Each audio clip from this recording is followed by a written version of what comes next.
Viaggio, siamo partiti un paio d'ore fa, siamo in mezzo alle campagne di Castronovo, siamo io e il buon Michele, il nostro compagno di viaggio di oggi. Buongiorno. Buongiorno. Dove stiamo andando, Michele? Dove ci stai portando? Oggi andremo al caseificio Passa l'Acqua. Fantastico, caseificio Passa l'Acqua, che è l'unico caseificio che realizza un formaggio incredibile, si chiama la Tuma Persa, la famosissima Tuma Persa.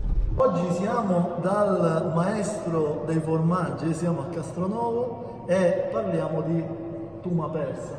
Lui è, diciamo che è il prodotto principale. Il commendatore Salvatore Passalacqua, grande appassionato di eccellenza siciliana, ma eccellenza quella vera, quella che si dice qualità. È fondamentale distinguere l'eccellenza dall'eccellenza, e parliamo di Tuma Persa. Perché Tuma Persa, anzitutto? Perché si chiama così? Beh, diciamo che la vera realtà è che nella prima fase di stagionatura viene come abbandonata a se stessa, quindi come se fosse persa. Deve creare delle muffe, insomma, e via discorrendo. Quindi da questo sistema nasce spontaneamente il nome, dice sta Tuma è persa. Perfetto. Intanto la Tuma Persa si realizza solamente qui. Sì, tra l'altro abbiamo 3 prodotti che facciamo a marchio registrato e facciamo solo noi, che è la Tuma Persa, il fior di garofalo e il naranci. Sono 3 formaggi che... Quindi la Tuma Persa nasce nel caseificio Passa l'Acqua e si può realizzare semplicemente qui. È una cosa meravigliosa, questo perché quando sei detentore di un marchio così importante e conosciuto praticamente ovunque, perché è molto apprezzato anche all'estero. Sì, l'abbiamo iniziata per gli Stati Uniti. Quando non vendevamo neanche un chilo di Tuma Persa in Sicilia, in Italia in generale, noi vendevamo 6-7 bancate di Tuma Persa al mese negli Stati Uniti. E qui mi si lega la domanda che a me presta Lost cheese. Quanto è importante il made in Sicily nel mondo? Cioè è più sentito nel mondo che purtroppo sì. E devo dire che per esperienza personale è più, oserei dire, tira più del made in Italy. Esatto, questo è quello che noi cerchiamo di... Solo che la cosa che mi preoccupa è che molti vogliono saltare su questo carro millantando. Quello ci dovrebbe stare attenti. E lì, infatti, questo è proprio quello dove stiamo pressando il più possibile, perché il gruppo siciliano vuole essere appunto un'imposizione alla scelta consapevole, nel senso che bisogna imparare a conoscere quelli che sono realmente i prodotti che vale la pena comprare. È fondamentale saper leggere oltre alle etichette, riconoscere realmente quello che è eccellenza. Siamo qui appositamente perché naturalmente il signor Passalacqua ci può insegnare a fare proprio questo, ad andare avanti in questa mission, e siamo qui per farci raccontare questa cosa. Ma noi faremo in modo che il consumatore abbia quanta più informazioni possibile per riuscire prenda consapevolezza di come realmente stanno le cose. Perfetto. Qui inizia tutto? Allora, praticamente il sistema è arrivo della cisterna con la raccolta del latte, i silos sono silos refrigerati, il pomeriggio arriva la raccolta e la mattina prestissimo poi iniziamo la trasformazione. Naturalmente è solo latte 100% siciliano. Diciamo che noi siamo un pochettino più estremisti, sì, rigorosamente dei Montesicani. L'azienda per noi periferica è a 20 km di distanza dal centro aziendale. Fantastico. Quindi già se fa parte di altri distretti non ci interessa più, perché abbiamo la consapevolezza e la certezza che i pascoli dei Montesicani sono particolarmente... Quindi il territorio in primo luogo. Sempre. Bene. Ok, andiamo a vedere le altre fasi. Naturalmente siamo nello stabilimento di produzione, ma siamo di aggiornare un momento in cui non c'è nessuno che sta lavorando appositamente ai fini di sicurezza e sanità. Quindi in questo momento Non sarebbe entrato in queste condizioni. è un tema molto importante. Quindi abbiamo visto la fase dell'arrivo del latte, dopodiché si entra qui e che accade? Accade che il latte viene tutto, insomma, questo qua è un pasteurizzatore. Il latte viene trattato termicamente. Noi utilizziamo trattarlo in maniera più blanda, noi facciamo una termizzazione.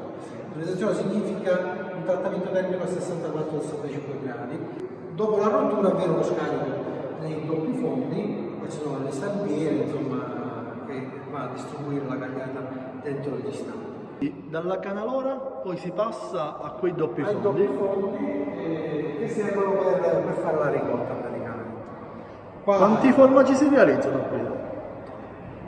quando siamo in produzione facciamo circa 56-58 forme di tuma persa, mediamente 70-80 fior di garofalo e dipende, facciamo un po' di canestrato, un po' di naranci, significa latte misto, vacca e pecora. Ma le tipologie di formaggio che realizzate qui, quante sono? Principalmente sono queste tre, quindi naranci, tuma persa, fior di garofalo. Del primo sale, che abbiamo dei clienti particolari che sanno apprezzare il primo sale come si faceva una volta. Quindi, allora, un litro di latte costa 85 centesimi in azienda. Sì.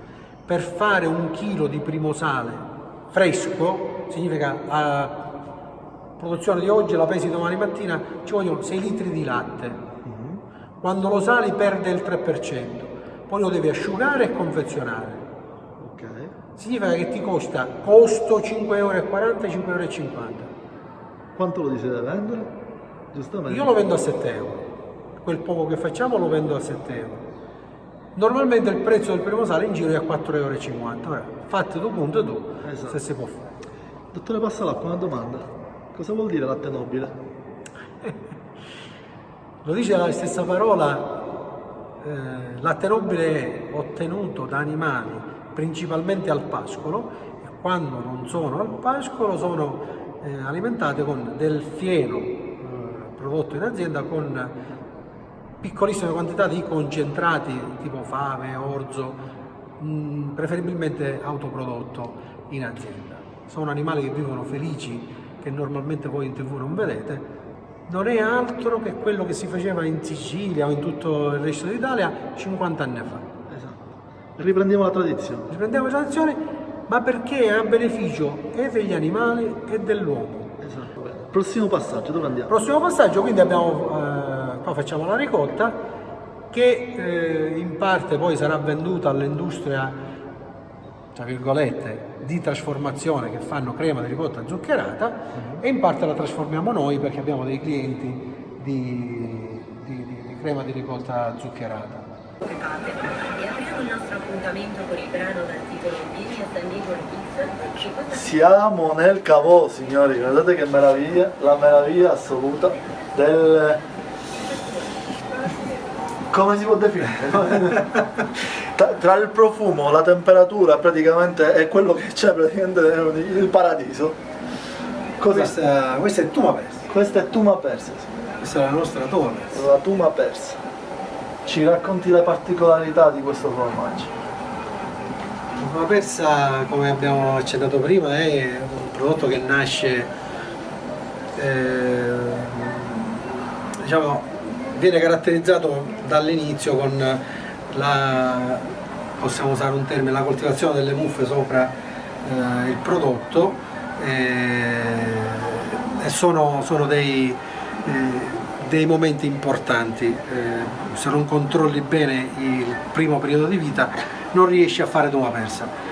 Così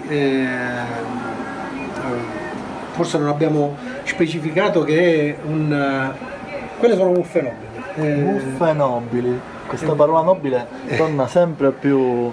Abbiamo specificato che è un latte vaccino, Sì. questo qua. Niente, ha bisogno poi di dimorare qua in questi locali particolari, insomma. A che temperatura siamo? Normalmente siamo attorno ai 14-15 gradi. Si sta molto bene. Sì. ha bisogno di 8-10 mesi di stagionatura, per esempio dipende il periodo di produzione, abbiamo un prodotto che ha bisogno di qualche mese in più perché il latte era più grasso, quindi ha bisogno di... Certo, in base alla produzione, anche in base al periodo. Sì, in base al periodo Perché i formaggi, quando l'animale è abituato a mangiare in maniera più naturale, naturalmente il formaggio, anche in base alla stagione in cui viene realizzato, ha un sapore differente. Esattamente, ma infatti è importante. Allora, noi da alcuni anni abbiamo scelto di non produrre la uova persa nel periodo estivo, quindi difficilmente, poi dipende come cammina, come si suol dire, il tempo. Iniziamo a ottobre a fare di nuovo le produzioni, ma il massimo la uova persa lo dà da febbraio a maggio. Infatti facciamo da alcuni anni una produzione che si chiama di latte al pascolo, proprio marchiata verde perché il prodotto che esce è giallissimo. Quello per esempio è un prodotto di pascolo. La selezione. La selezione, questo qua viene fatto con 2 aziende che fanno solo completamente pascolo, e quindi quando facciamo questo prodotto, uno spettacolo giallo, qualche cosa veramente di... Questo qua ve lo faccio provare pure, questo è il narangi. Questo è il narangi, con Quello dentro scorza d'arancio. con le scorzette d'arancio. Questa è la storia meravigliosa di questo formaggio pazzesco, la tuma persa, meraviglia. Quindi ringraziamo sicuramente l'amico del dottor Rubini, l'amico del dottore Passalacqua, che insieme sono arrivati praticamente a questa meraviglia di cui tutti possiamo godere. Un prodotto che racconta qualità, territorio ed appartenenza, tutte e tre le peculiarità di Io Compro Siciliano, che sono il messaggio che ci aiuta a coinvolgere tutto il nostro pubblico e non solo, a quello che è la scelta consapevole che continuiamo a ripetere fino alla stanchezza assoluta, perché deve essere il concetto base per il quale dobbiamo spingere l'economia del territorio, l'economia siciliana, tutti insieme in questo urlo pazzesco che si chiama appunto Io Compro Siciliano.